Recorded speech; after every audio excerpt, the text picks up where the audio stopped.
Bismillahirrahmanirrahim. Assalamualaikum warahmatullahi wabarakatuh. Jadi insya-Allah video pada pagi ini adalah khas untuk pelajar tahun 5 sebagai ulangan topik adab tahun 3 insya-Allah. PDPR bersama dengan Mukadimah Nur hari ini, Mukadimah akan terangkan tentang adab melayan tetamu, iaitu pelajaran yang kedua. Okey, jadi objektif daripada pelajaran 2 ni, adab melayan tetamu, adab tahun 3. Okey, akhir daripada pelajaran ini murid akan dapat menyatakan adab sebagai tetamu. Okey, murid dapat menyatakan 3 faedah melayan tetamu, murid dapat menyebut 3 hikmah kedatangan tetamu ke rumah, murid dapat menyebut 3 akibat tidak melayan tetamu. Okey, mari kita tengok. Okey, adab melayan tetamu yang pertamanya ialah kita menjawab salam tetamu. Okey, bila tetamu datang, dia bagi salam, kita pun jawab salam tetamu. Waalaikumsalam warahmatullahi wabarakatuh. Macam tu kan. Jadi seterusnya membuka pintu apabila diketuk. Okey. Tetamu datang rumah kita mestilah diketuk pintu kan. Ketuk pintu, buka pintu tu apabila diketuk. Bersalaman, seterusnya bersalaman dengan salam-salam dengan tetamu. Okey. Seterusnya kita bermanis muka, kita layan tetamu manis-manis muka. Okey.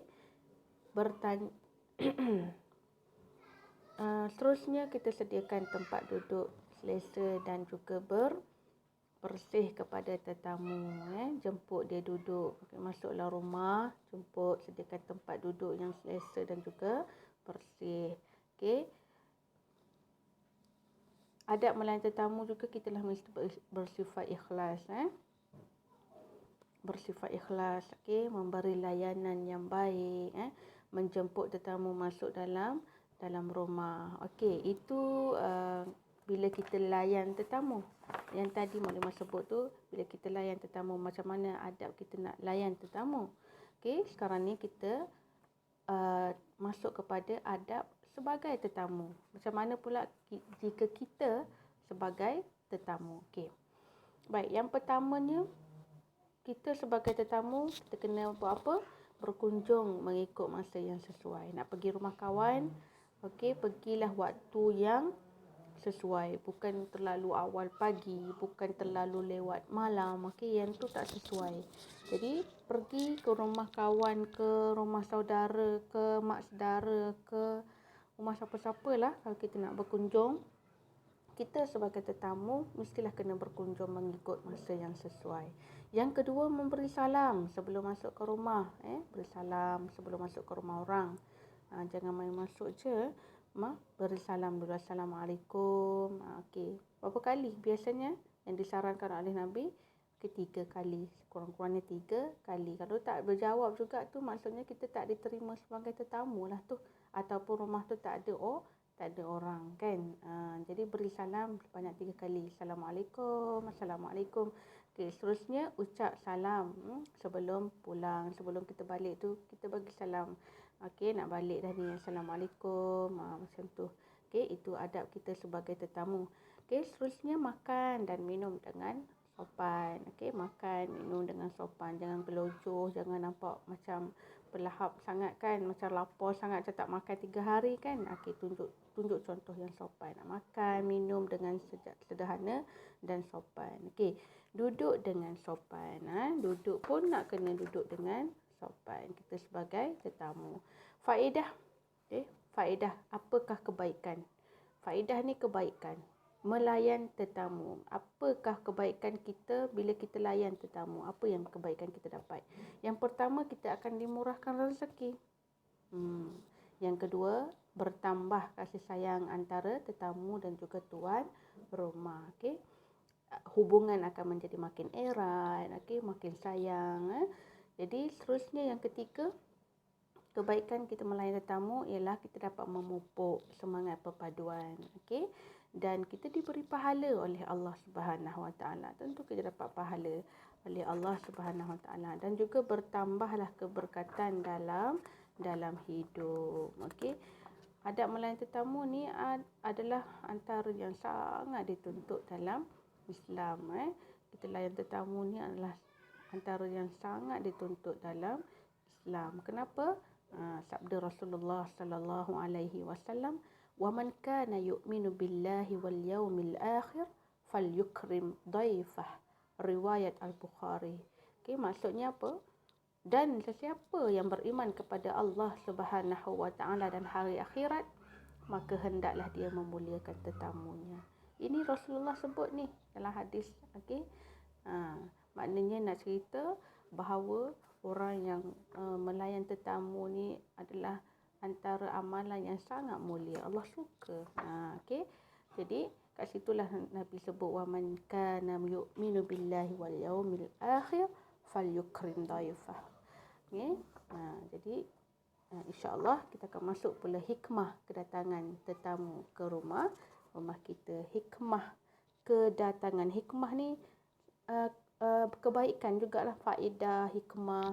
Okey, lebih kurang hikmah kebaikan kedatangan tetamu ke rumah kita. Apa kebaikan bila tetamu datang rumah kita? Yang tadi kebaikan bila kita layan tetamu. Ni kebaikan kedatangan tetamu ke rumah kita tu, apa hikmahnya kat situ?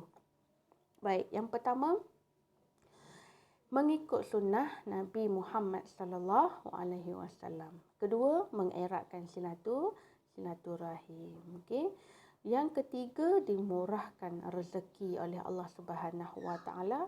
Empat, menjadi contoh yang baik. Dan yang terakhir, hidup kita diberkati oleh Allah Subhanahu wa taala.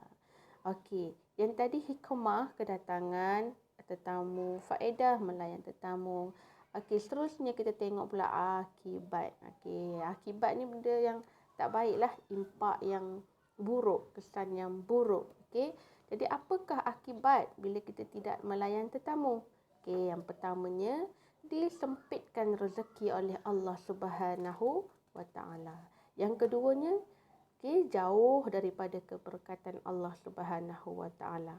Yang ketiga, kita akan mendapat dosa. Dapat dosa sebab bila kita tidak melayan tetamu, mendapat dosa. Yang keempat, silaturahim boleh terputus.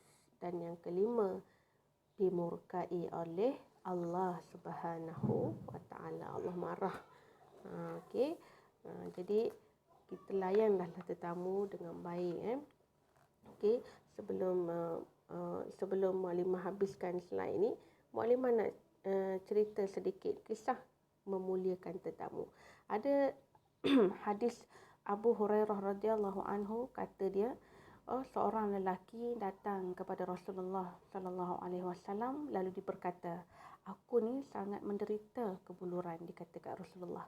Rasulullah ni menghantarnya kepada salah seorang isterinya, tetapi dia berkata, "Demi Tuhan yang mengutuskanmu dengan kebenaran, aku ni hanya mempunyai air."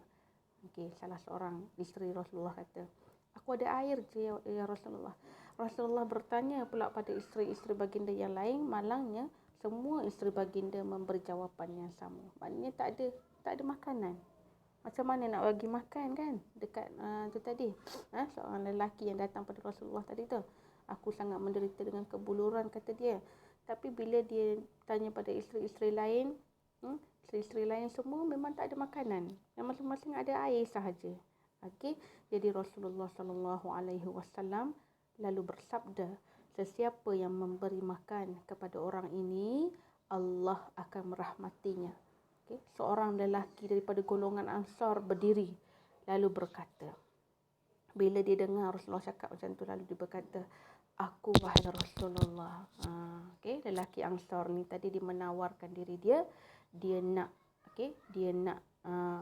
bagi makan kepada si fulan tadi tu, hamba Allah tadi. Okay. Lalu dia ajaklah lelaki Ansar ni ajaklah lelaki tadi ke rumahnya. Malangnya beliau pun sebenarnya tak ada makanan. Lelaki Ansar ni tadi, dia pun tak ada makanan, melainkan untuk anak-anak dia sahaja. Waktu yang ada makanan tu simpan untuk anak-anak sahaja. Bagaimanapun, lelaki ni menghidangkan juga makanan tersebut kepada tetamu. Okey, tetamu tadi. tetapi di dalam keadaan yang gelap, bergelap.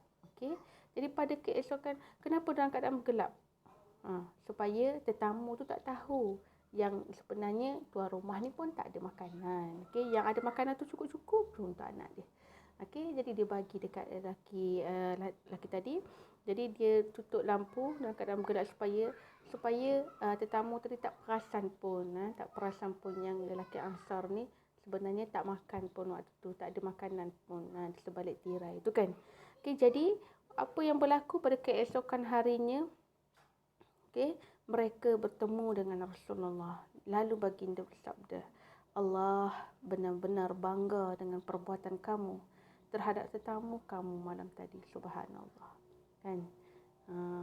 Rasulullah tahu kan apa yang berlaku sebenarnya. Rasulullah tahu lelaki Ansar tu sebenarnya dia pun tak ada makanan, tapi disebabkan ganjaran yang Rasulullah sebut, dia sanggup menawarkan diri dia walaupun dia tahu dia serba kekurangan. Subhanallah.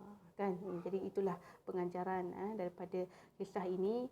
Okay, nak ajar kita bahawa perbuatan melayan tetamu ni sangat mulia. Kalau orang nak tahu rumah kita tu, Allahu Akbar, banyak rahmat Allah akan bersama-sama dengan tetamu yang hadir tu, insya-Allah. Jadi kita ambillah peluang layan tetamu, masakkan untuk tetamu kan. Itulah antara amalan yang mulia, Allah suka. Rasulullah pun sebut macam tu. Okey, yang siapa yang dilayan, diberi makan kepada orang ni, Allah akan merahmatinya. Rahmat Allah ni bukan mudah tau. Maksudnya kita nak gapai rahmat Allah, subhanallah. Kita ni tak banyak amalan pun nak masuk syurga pun dengan rahmat Allah kan. Amalan kita tak cukup pun nak masuk syurga Allah, betul tak? Okay, jadi itulah sedikit sebanyak daripada perbincangan pada hari ini berkenaan dengan adab melayan tetamu. Jadi insya-Allah pelajar tahun 5, Mak Limah rasa antum boleh buka buku nota buku tulis yang garis 1 tu. Okey, masing-masing mukadimah nak antum tulis dalam buku tulis. Okey, bermula daripada slide ini. Adab sebagai tetamu. Okey. Kemudian faedah melayan tetamu. Yang ketiganya hikmah kedatangan tetamu ke rumah kita dan akibat tidak melayan tetamu. Okey. Jadi masa tak banyak pun kan. Kita tulis-tulis sebab apa nak suruh menulis banyak sikit, sebab supaya kita cepat ingat, kita mudah ingat. Okey. Sebenarnya dia punya ayat dia pun lebih kurang sahaja kan, akibat, hikmah, kebaikan semua tu. Jadi mana nak kamu banyak-banyakkan tulis, insya-Allah mudah-mudahan sambil kamu tulis, sambil kamu baca, dan insya-Allah mudahan melekatlah. Kamu akan ingat dan boleh praktikkan dalam kehidupan seharian, insya-Allah. Sekian dahulu pelajaran kita pada hari ini. Okey. Assalamualaikum warahmatullahi wabarakatuh.